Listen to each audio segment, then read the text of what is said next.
It's a new month and a new episode of On Location.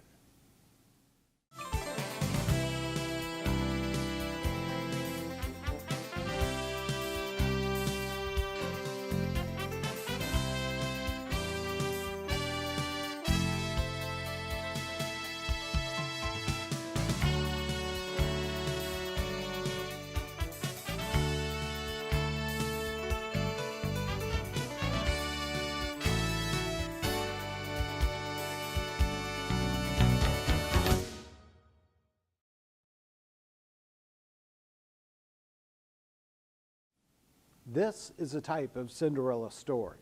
It includes family values, a person that has tremendous drive, and who cares about the citizens of the 99th District. Welcome back to On Location, and today we are extremely pleased and honored to have Representative Sara Wojcicki Jimenez. And thank you, Sarah, very much for coming. Yeah, thank you. Thanks for by. coming. I guess I came by your place and you didn't come by mine. It's a very big honor to have you here today and to tell your story. I mean, it is just miraculous how this all came about. And I just want to touch upon a few points. We're going to go turn the clock back a few years, okay?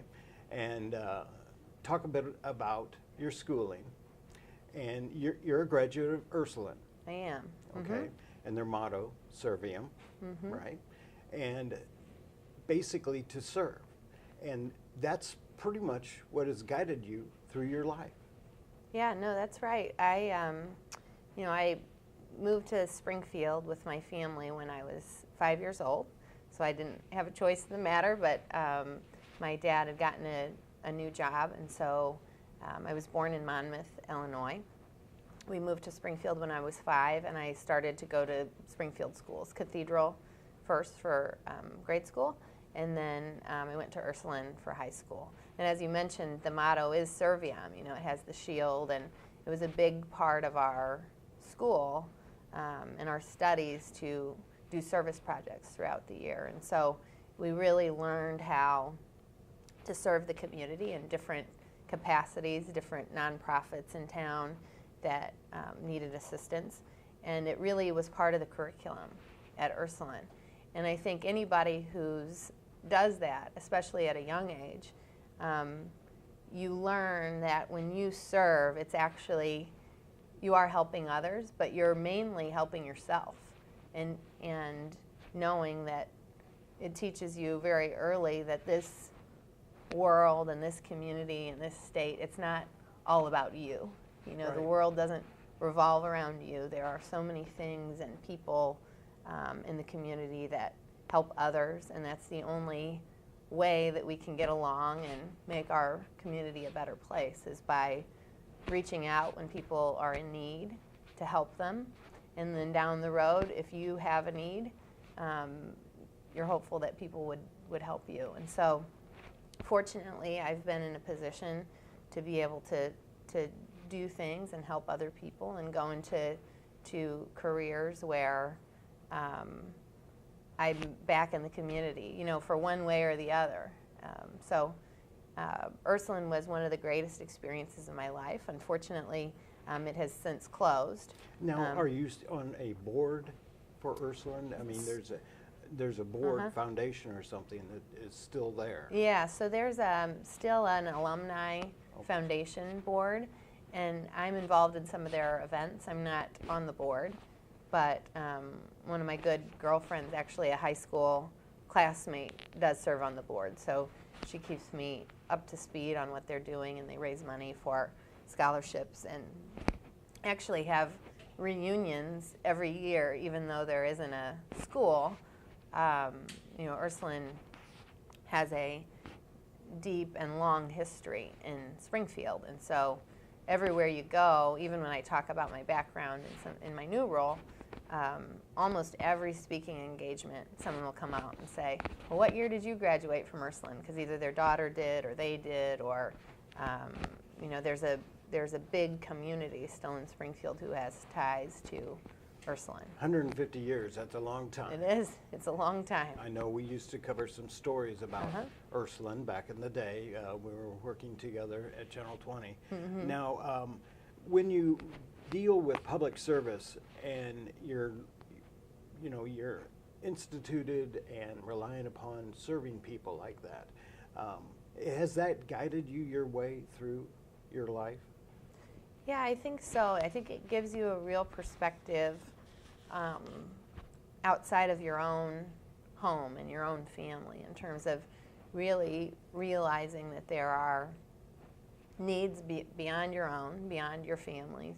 And I think it gives you a good perspective on leading up into this role, is that just because, even in my title right now is state representative, but what that really means is that I represent, I'm the person in this area that should represent all the interests of everybody in the district. And so throughout my life, I've been very fortunate to be able to meet a lot of people and either work with them or meet them along the way. And so it gives me a unique perspective, I think, growing up in Springfield, making those connections along my life, and now being in this seat where I feel like I'm a pretty good representative of a lot of people who live in this area. I'm just kind of an ordinary person who is in this position, and I'm very willing and I want to hear what people have to say, how I can help them here, and we've got a lot of things to work on, as you know. Well, absolutely. There's some situations that have to be worked out, and by compromising and doing all those other glorious things, you will work them out, I'm sure. Now, I'm going to take a step back again. While you were at Channel 20, you did a series of programs where you went out and participated in other people's jobs, okay? And that was like from garbage man to just about everything. Was there a particular job that you liked when you did that, or it was just was it a situation where you just felt like you had to try everything? Yeah, it's interesting you say that. So I was either at Channel 20 or Channel 15, the sister station, from around 2003 to 2008. And, I covered a lot of stories in that time period. You're essentially doing one story or more, as you know, a day. 8 at times, yeah, right? 8, 10, however many you're assigned, for 5 days a week for all of those years. And so that's a lot of stories. That's a lot of people that you talk to and you interact with. That's a lot of places that you go and learn about more. As a reporter and a photojournalist, you have to become an expert in about 5 minutes on every subject area that you're covering, and then try to turn it around and tell the story to the people who are watching. Well, and I did a lot of stories that weren't really of my own creation, but just historic moments in time when I worked for the TV station, whether it was the opening of the Abraham Lincoln Presidential Museum, whether it's the now President of the United States made his announcement in Springfield. Lots of very high-profile, big stories that were national and international stories. But the one that people always talk to me about is the one you just mentioned, when I went and I traded jobs with people for a series of time. And I think that like some of the other things we've already talked about, was a really neat experience for me, because unlike anything that anybody could ever do in any other line of work, when can you go and conduct the symphony orchestra? When can you go and just call a garbage company and say, you know what, I want to do your route today, or drive a train, or make donuts at Mellow Cream, where we, that's a big hallmark in our area. I know Tony Thompson was your photographer most of the Yeah. time, And he certainly enjoyed a lot Yeah. of those experiences. Especially if it had to do with food.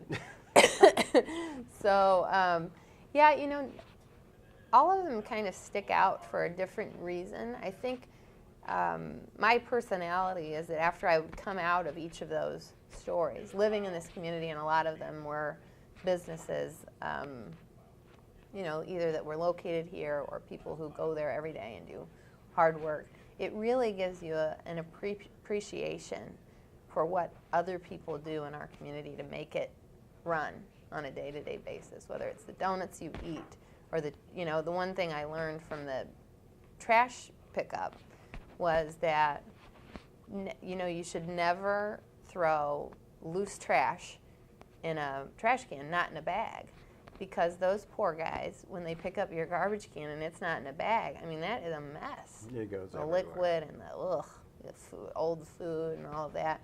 And so, if not just giving me a greater appreciation, a practical appreciation, to let people know, look, don't, you know, these guys do this for their job. Right. Anything you can do to make it a little easier on them for picking up your garbage, we should do. You know, and I tell that story, but it's true. Picking up the roadkill on the road. I mean, talk about a job that somebody does, or a crew does every day in our state that you don't really think about. Right. But as you're just a normal resident driving down the road, you don't know that somebody's already been by and picked up, you know, so-and-so or so-and-so who was hit overnight. Again, another job that I probably wouldn't do every day, but it gave me a much greater respect and appreciation for what everybody does, you know, to either earn money or make their career for their life. And I think it gives me good perspective and appreciation as I go into this job to know that I've had experiences outside of my own experience, even if it was just for a day.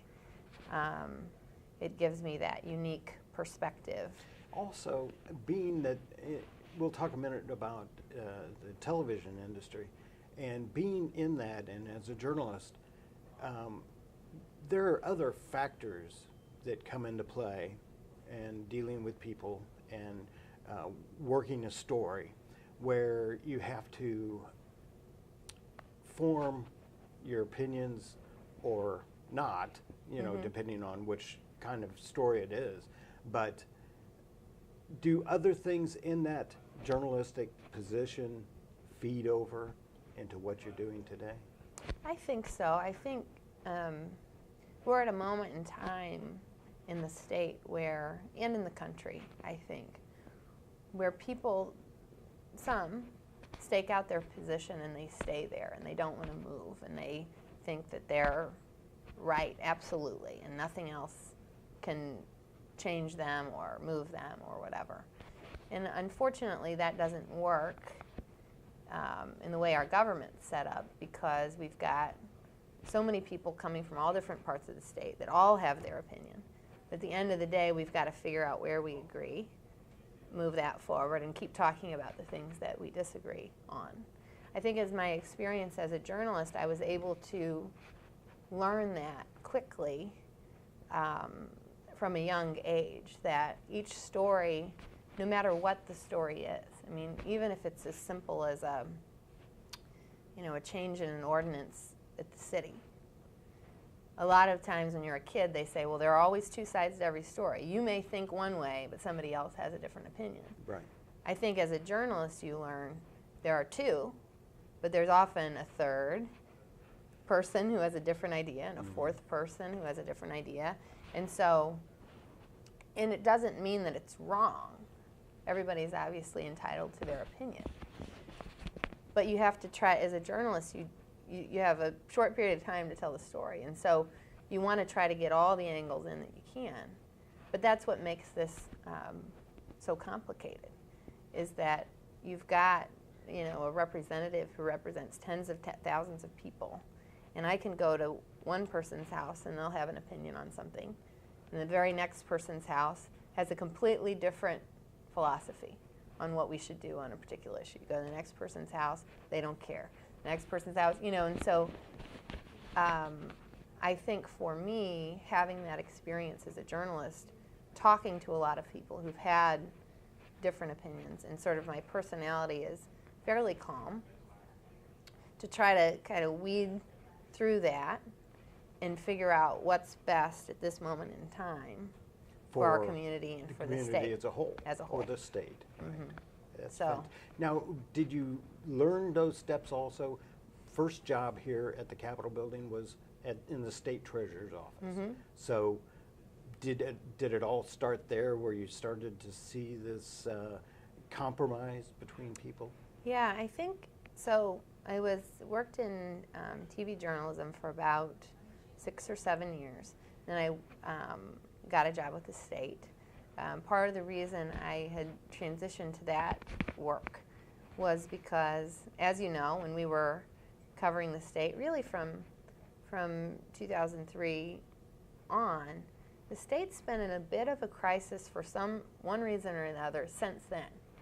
I mean, whether it's that the governors are in trouble or one's going, getting sentenced. I covered the Governor Ryan sentencing, to covering the next governor who ended up going to jail, to the economics. Of every year there's some sort of budget crisis since then. I thought by going to work for the state, instead of just talking about it every night and saying how bad it is, I thought, well, maybe this is an opportunity for me to work within the government. I've covered all these different stories and met a lot of different people and all these different angles. Maybe I can now bring some of that experience inside the government, and we can push it, I can help push and help in that way. But you worked for the House Republicans as well. And while you were doing that, you've got a lot of people you're working for, really, essentially. Yep. So that probably, and even of the same party, you probably recognize some differences. Yep. Yeah, absolutely. Even within the same party, you have, because our state is so large and diverse, even in my district, which is the 99th district, I've got about half of Springfield, the west side of Springfield and south, but then I have a lot of rural communities. And within my district alone, which is one of 118 districts, I've had very different opinions from what some state workers believe should be the path, from what farmers believe should be the path, from what business owners believe should be the path. So even within my own district, there is some disagreement about how we should proceed. So take that times 118 up into the urban areas of Chicago, where it's a different logistic. Yeah, it's just a different way of life. It's a different world in some cases. And so even within your own party, some of our representatives on the Republican side who come from the suburbs have a different view on things than what we have in Springfield, or what some of the representatives in Southern Illinois have. And so I think what it really is going to take is for people to build relationships and trust, and know that just because it's your idea doesn't mean it's a bad idea. We can continue to work on it. We need to make sure that it works for our district. But I think we've gotten to kind of a crescendo in politics and in government where everybody's first reaction is just to respond in almost a negative way. It's people try to pick out the thing that they don't like first, whereas maybe you could have agreed with 4 of the things I said. You really don't like this one thing, but we could probably agree on these few items. So let's agree to agree on those, and agree to disagree on this. But that doesn't mean that we can't have progress. And I think that is sort of the core of the issue right now, that there's not a lot of relationship building and trust. And by trust building, you mean both the citizens Yep. for the representatives and senators, and vice versa. Yep, between the residents and the government representatives, and then even within the government representatives, I think there's a lot of work to be done, even in that area, even before you get to the issues.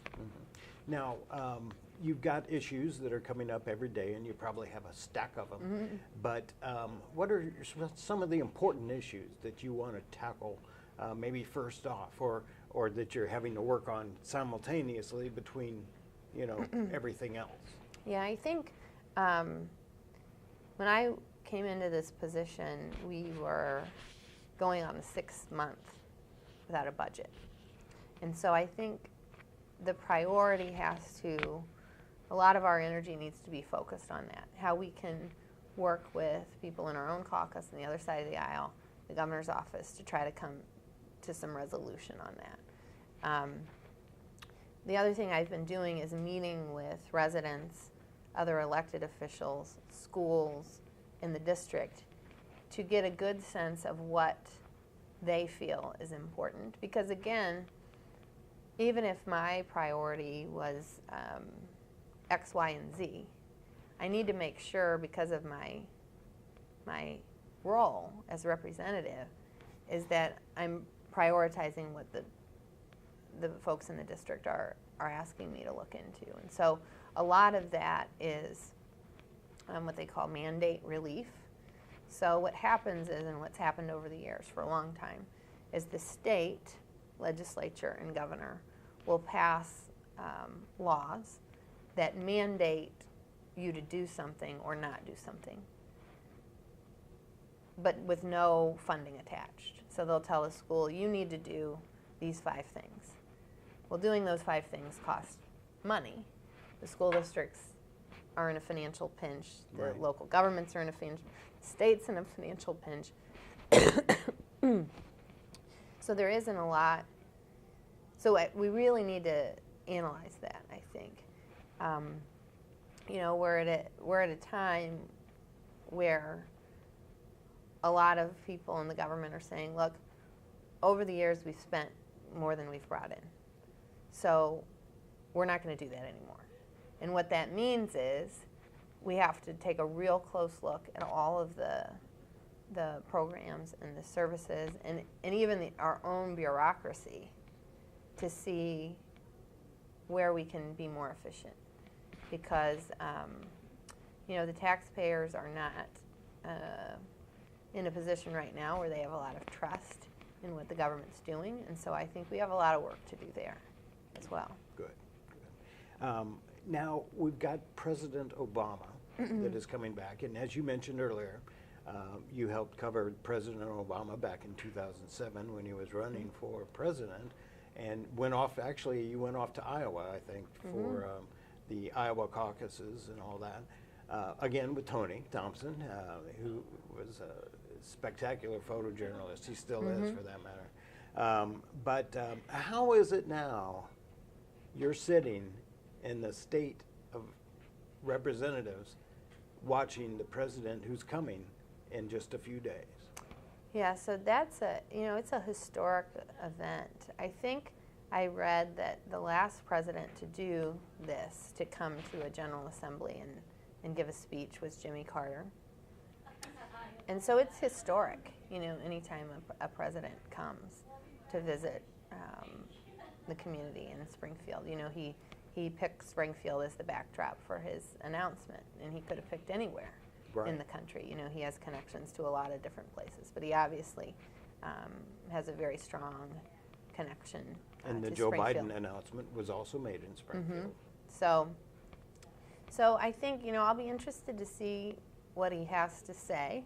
I'm hopeful that we can make some progress on the budget even before he gets here, right? I don't know that we need to wait for his speech, but I'll be interested to see what he has to say. He's been in a position where he's had some challenges himself. He has. Dealing with a Congress that they haven't worked so well together. Right. So it's been a little adversarial. it has, to say the least. So I'm interested to see what he has to say. I think when we're in a very challenging time in our state, and so if he can talk to some of the legislative leaders about ways to move this forward. I'm hopeful that it could make a difference. Well, historic is correct, and this meeting with you for me was historic as well. And I appreciate you joining me here and letting me come into your office and interview you for this particular show. And we want to invite you all back next week. And again, thank you for inviting me in. And before we close out, do you have anything else you'd like to say? No, I'm honored that you'd come in and do this.